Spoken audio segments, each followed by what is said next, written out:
तो दोस्तों, तो जैसा मैंने आपको कहा था, सबसे पहले आपको रेशियो पढ़ लेना चाहिए।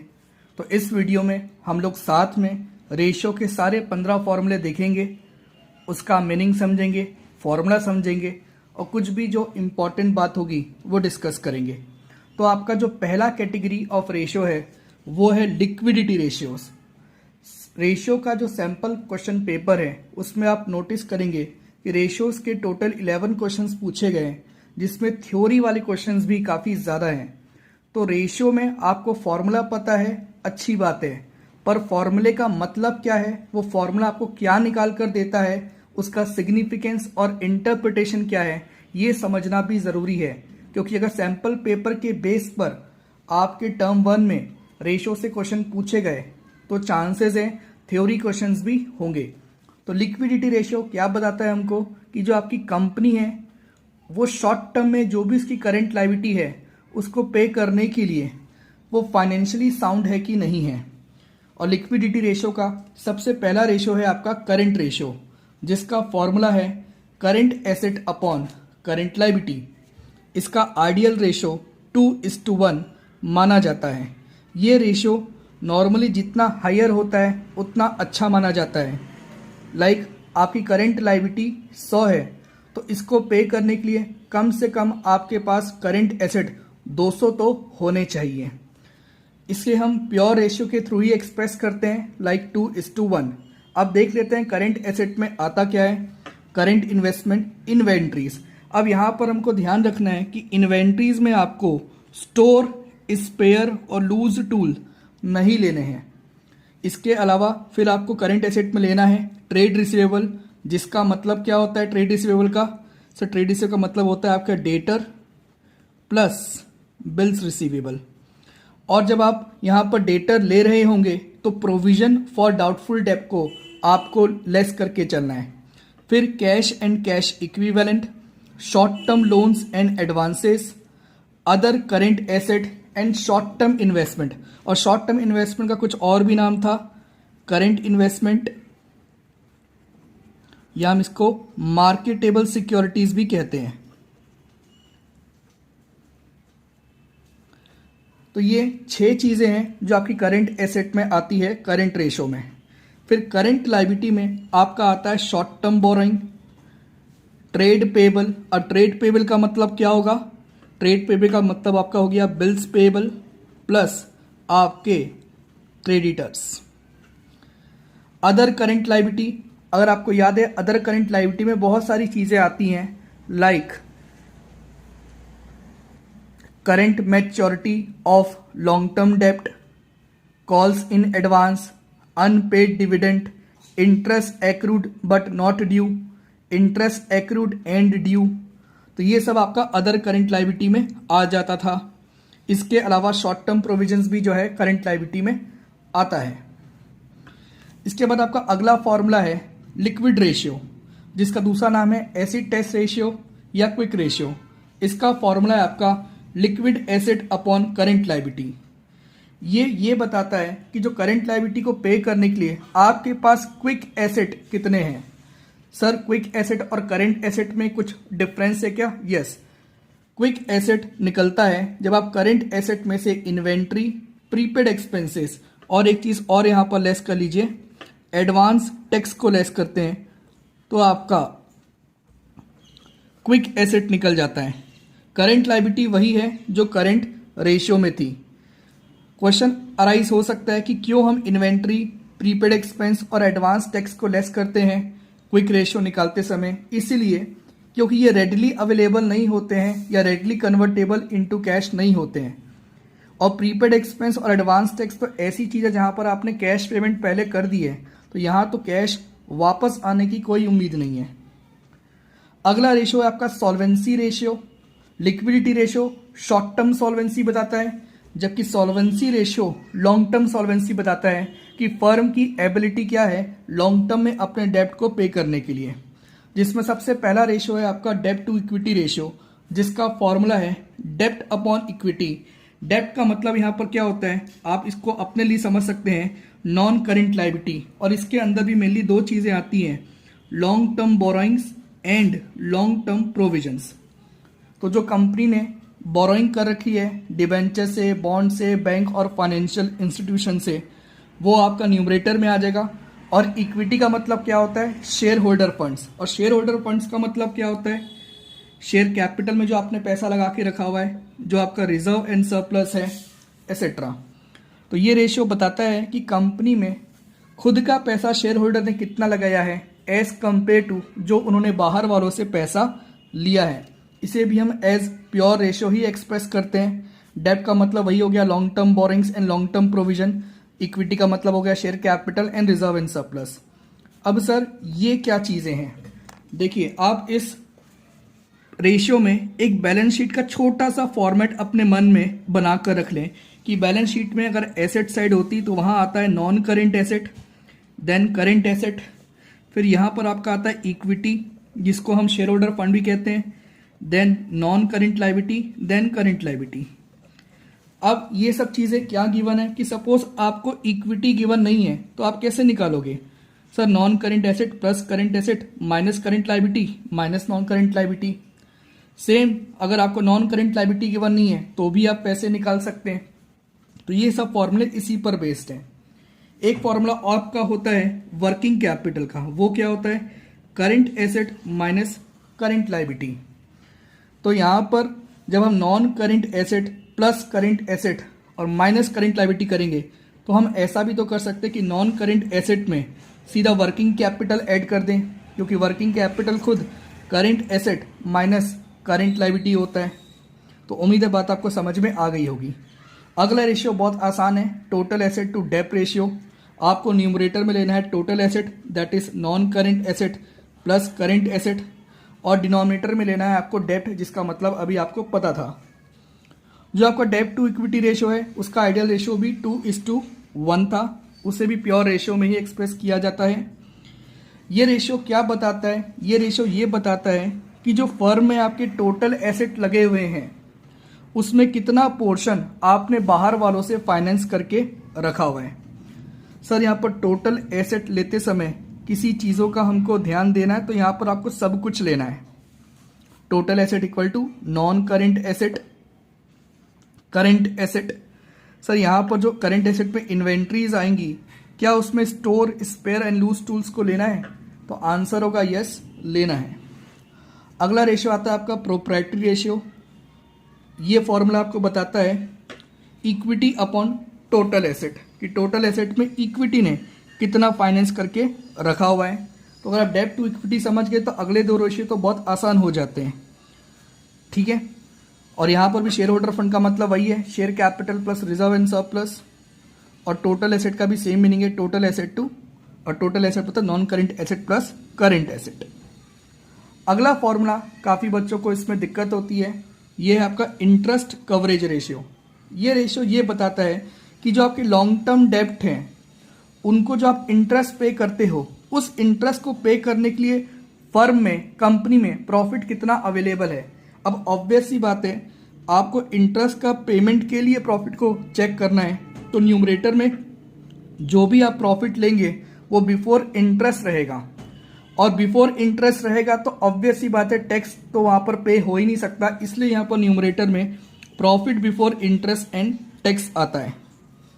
ठीक है, और profit before interest and tax आप क्वेश्चन में नोटिस करेंगे कई बार आपको प्रॉफिट आफ्टर टैक्स दिया रहता है, तो सबसे पहले आपको उसमें टैक्स एड बैक करना पड़ता है, फिर उसमें आपको इंटरेस्ट एड बैक करना पड़ता है, तब आपका profit before interest and tax निकल जाता है। Interest on long term debt कैसे निकालते हैं? कई बार क्वेश्चन में गिवन रहता है लाइक 12% डिबेंचर्स। तो इसका मतलब क्या है? इसका मतलब ये है कि ये जो डिबेंचर्स हैं इस पर आपको इंटरेस्ट पे करना है 12%। तो जो भी नॉमिनल वैल्यू गिवन होगी लाइक 1 लाख, और अगर आपने साल के शुरू में डिबेंचर इशू किए हैं तो आप 12% 1 लाख का निकाल लोगे और ये आपका इंटरेस्ट आ जाएगा। ऐसी बैंक लोन में भी होगा और अदर चीज़ों में भी। अगली कैटेगरी आपकी रेशियो की है एक्टिविटी रेशियो, टर्नओवर रेशियो। यहाँ पर कंपनी किस तरह से अपने रिसोर्सेज का यूटिलाइजेशन कर रही है, किस इफिशिएंसी के साथ काम कर रही है, ये हम देखते हैं। तो इसमें पहला रेशियो आता है आपका इन्वेंट्री टर्नओवर रेशियो।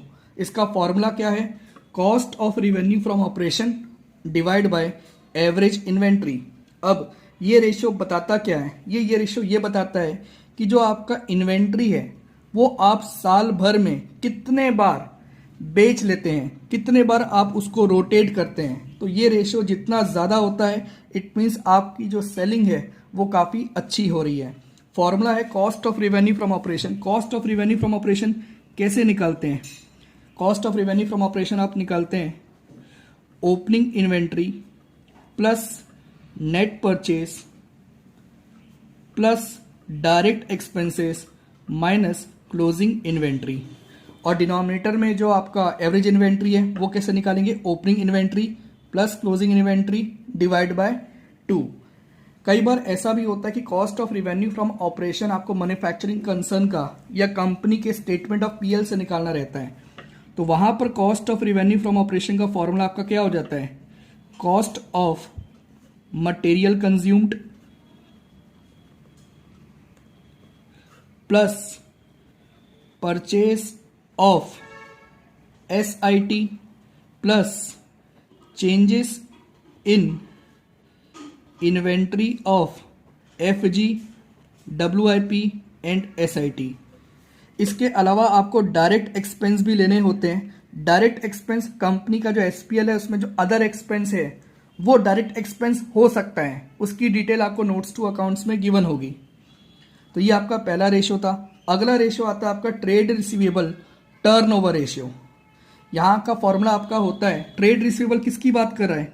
आपके डेटर और BR की बात कर रहा है। और डेटर और BR हमारे बिजनेस में कब आते हैं? जब हम उसको सामान क्रेडिट में बेचते हैं। इसलिए यहाँ पर फॉर्मूले में न्यूमरेटर में आपको लेना है क्रेडिट सेल्स, जिसे हम कहते हैं क्रेडिट रिवेन्यू फ्रॉम ऑपरेशन, और डिवाइड करना है एवरेज ट्रेड रिसीवेबल से। अब एवरेज ट्रेड रिसीवेबल कैसे निकालेंगे? जो भी आपका opening debtor plus opening BR है ये आपका ओपनिंग ट्रेड रिसीवेबल आ जाएगा। वैसी closing debtor plus closing BR करेंगे तो क्लोजिंग ट्रेड रिसीवेबल आ जाएगा। फिर डिवाइड बाय 2 करना है। कई लोग यहाँ पर डिवाइड बाय 4 करते हैं, वो बात आप लोग ध्यान देना। ट्रेड रिसीवेबल टर्नओवर रेशियो बताता क्या है कि सपोज आपका ट्रेड रिसीवेबल, सपोज आपके डेटर 100 हैं और आपकी सेल्स जो हुई है credit revenue from operation credit sale वो 200 है। इट मीन्स क्या? इट मीन्स ये है कि अगर आप 200 रुपए का सामान उधारी में बेचते हैं तो ओवरऑल आपके 100 ही जो हैं डेटर होते हैं। इट मीन्स 100 रुपए जो है आप रिकवर कर लेते हो। तो ये रेशियो बताता है आपकी efficiency in collection of amount. Efficiency in collection of amount. और इसी से मिलता जुलता एक और फॉर्मूला होता है जो आता है आपके, एक फॉर्मूला जो यहां पर आता है साथ में, वो है आपका डेब्ट कलेक्शन पीरियड। अगर इसको आपको नंबर ऑफ डेज में निकालना है तो आपको न्यूमरेटर में रखना होगा 365, और मंथ में निकालना है तो न्यूमरेटर में रखना होगा 12, और इसको आप डिवाइड कर दोगे जो आपका ट्रेड रिसीवेबल टर्नओवर रेशियो आया है। ये डेब्ट कलेक्शन पीरियड बताता क्या है कि आप जो है अपने डेटर से ऑन एवरेज कितने दिन में पैसा कलेक्ट कर लेते हैं। ठीक है, तो ये हो गया ट्रेड रिसीवेबल टर्नओवर रेशियो, साथ में डेब्ट कलेक्शन पीरियड या average payment, average collection period भी कहते हैं। अगला है आपका trade payable turnover ratio. Now trade payable किसके लिए यूज होता है? सर ये यूज होता है क्रेडिटर्स के लिए प्लस बिल्स पेएबल के लिए। ये कौन होता है? जिससे हमने सामान उधारी में खरीदा है। तो इसलिए यहाँ पर न्यूमरेटर में आप नेट क्रेडिट परचेज लेते हैं और डिनोमिनेटर में लेते हैं average trade payable. Trade payable फिर से होगा opening creditor plus opening bills payable, opening trade payable आ गया, और क्लोजिंग ट्रेड पेएबल के लिए closing creditor plus closing bills payable, और डिवाइड कर देंगे इसको 2 से। ये रेशियो बिल्कुल ट्रेड रिसीवेबल टर्नओवर रेशियो का उल्टा है। ये रेशियो आपको बताता है कि सपोज आपकी नेट क्रेडिट परचेज 400 की है और आपका एवरेज ट्रेड पेएबल 100 है। इट मीन्स क्या? अगर आप 400 रुपए का उधारी सामान खरीदते हैं तो ऑन एन एवरेज 100 रुपए ही जो है आपके क्रेडिटर लेफ्ट होते हैं। इट मीन्स 300 का जो पेमेंट है वो आप कर देते हैं टाइम पर।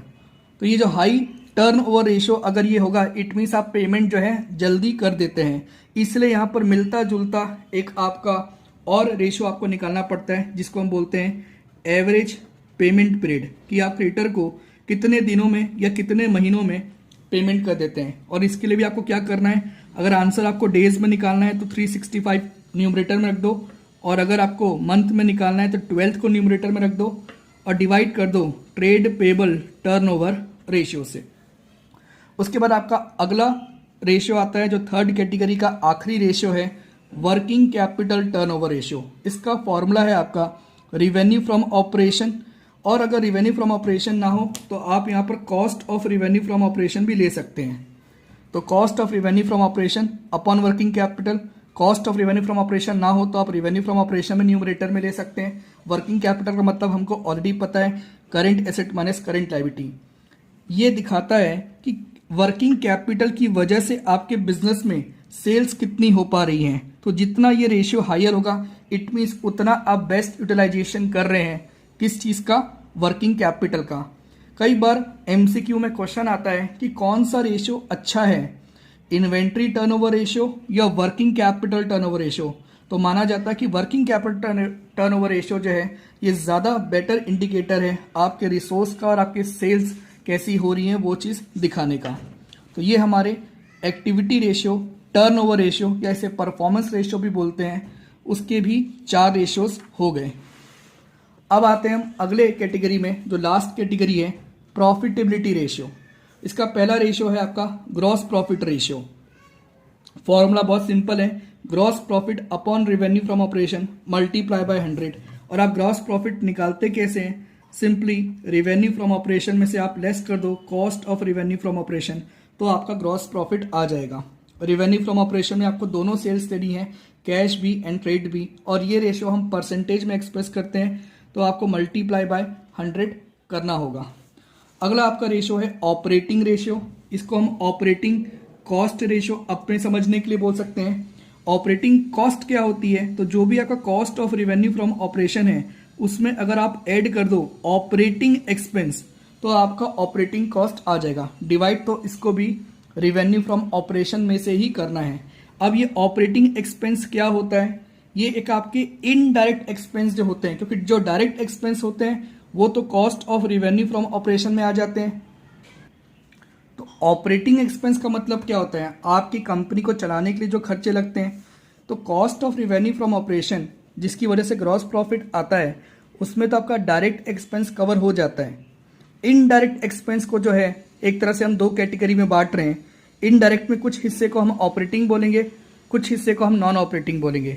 तो ऑपरेटिंग रेशियो जो ऑपरेटिंग कॉस्ट रेशियो है, इसको निकालने के लिए आपको ऑपरेटिंग कॉस्ट निकालना है और वो आप निकालते हैं cost of revenue from operation में ऐड कर देते हैं ऑपरेटिंग एक्सपेंस।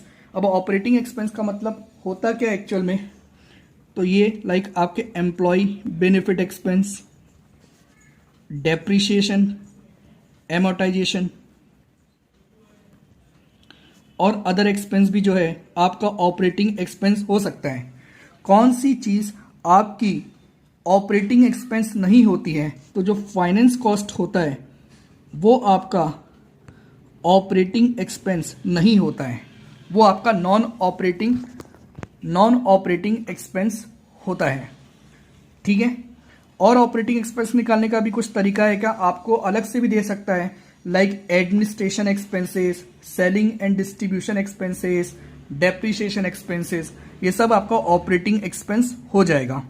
तो फिर हम ऑपरेटिंग कॉस्ट न्यूमरेटर में लिख देंगे, divide by revenue from operation multiply by 100। इसके बाद अगला रेशियो है ऑपरेटिंग प्रॉफिट रेशियो। अब ये जो आपका ऑपरेटिंग रेशियो है और ऑपरेटिंग प्रॉफिट रेशियो है ये कॉम्प्लीमेंट्री टू ईच अदर है। मतलब जितना ऑपरेटिंग रेशियो ज़्यादा होगा उतना आपका ऑपरेटिंग प्रॉफिट रेशियो कम आएगा। सपोज ऑपरेटिंग रेशियो जो है आपका 40% आया तो आपका ऑपरेटिंग प्रॉफिट रेशियो जो है वो 60% ही आएगा। तो ऑपरेटिंग प्रॉफिट आप निकालते कैसे हैं, रिवेन्यू फ्रॉम ऑपरेशन में से लेस कर दीजिए। क्या लेस करें, जो अभी हमने ऊपर निकाला ऑपरेटिंग कॉस्ट को, तो आपका ऑपरेटिंग प्रॉफिट आ जाएगा और फिर इसको आप डिवाइड कर देंगे रिवेन्यू फ्रॉम ऑपरेशन में से और मल्टीप्लाई कर देंगे 100। ठीक है। अब इसके बाद अगला रेशियो है आपका नेट प्रॉफिट रेशियो। तो पहली बार डाउट आता है नेट प्रॉफिट कौन सा लेना है, आफ्टर टैक्स की बिफोर टैक्स, तो आफ्टर टैक्स वाला लेना है। Divide by revenue from operation multiply by 100। ठीक है।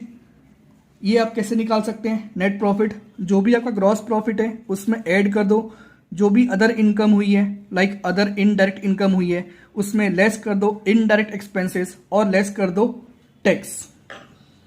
और आखिरी रेशियो आता है आपका रिटर्न ऑन इन्वेस्टमेंट और रिटर्न ऑन कैपिटल एम्प्लॉयड। इसका मतलब क्या है कि जो लोग आपके यहाँ पैसा लगाए हैं लॉन्ग टर्म में, कैपिटल एम्प्लॉयड का मतलब क्या होता है? कैपिटल एम्प्लॉयड का मतलब होता है इक्विटी प्लस डेप्ट। सिंपल मीनिंग में बात करें तो कैपिटल एम्प्लॉयड का मतलब होता है जो भी आपकी कंपनी में लॉन्ग टर्म में पैसे लगाएं, तो एक खुद आपके शेयर होल्डर होते हैं और एक आपकी नॉन करेंट लायबिलिटी होती है। अब इनको रिटर्न क्या मिलता है? तो इनको जो रिटर्न मिलता है सर, इक्विटी वालों को डिविडेंड मिलता है और डेब्ट वालों को इंटरेस्ट मिलता है। तो इनके ये डिविडेंड और इंटरेस्ट पे करने के लिए फर्म में प्रॉफिट कितना अवेलेबल है वो हमको निकालना है। फिर से इनको पे करने के लिए प्रॉफिट चेक करना है, तो डेफिनेटली जो भी प्रॉफिट लेंगे वो बिफोर इंटरेस्ट और डिविडेंड होगा। और देखिए डिविडेंड सबसे आखिरी में लेस होता है, उससे पहले टैक्स लेस होता है। तो अगर आपको बिफोर डिविडेंड लेना है तो ऑटोमेटिकली ये बिफोर टैक्स आ जाएगा। इसलिए यहाँ पर फॉर्मूला क्या है? Profit before interest, profit before tax and profit before dividend divide by capital employed multiply by 100।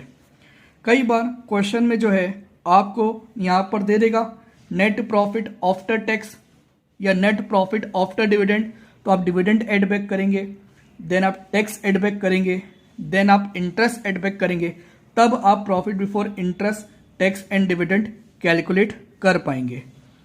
ठीक है, तो ये रेशियो के 15 फॉर्मूले थे। इसको हम और डिटेल में पढ़ सकते थे पर फिलहाल उतना टाइम नहीं है ना आपके पास, स्पेशली मैं तो फिर भी बता सकता हूँ। तो उम्मीद है ओवरऑल आपको ये 15 फॉर्मूले समझ में आए होंगे और एक वीडियो में कवर होने से और सुनने से चीज़ें जो हैं आपकी मेमोरी में लॉन्ग टर्म में स्टोर हो जाती हैं। रेशियो में कुछ भी डाउट है तो आप अकाउंट्स मास्टर जी के चैनल में किसी भी वीडियो में कमेंट कर दीजिए, मैं वो कमेंट पढ़ते ही आपके डाउट क्लियर कर दूंगा। तो मिलते हैं अगली वीडियो में, तब तक के लिए bye, take care, all the best and thanks for watching.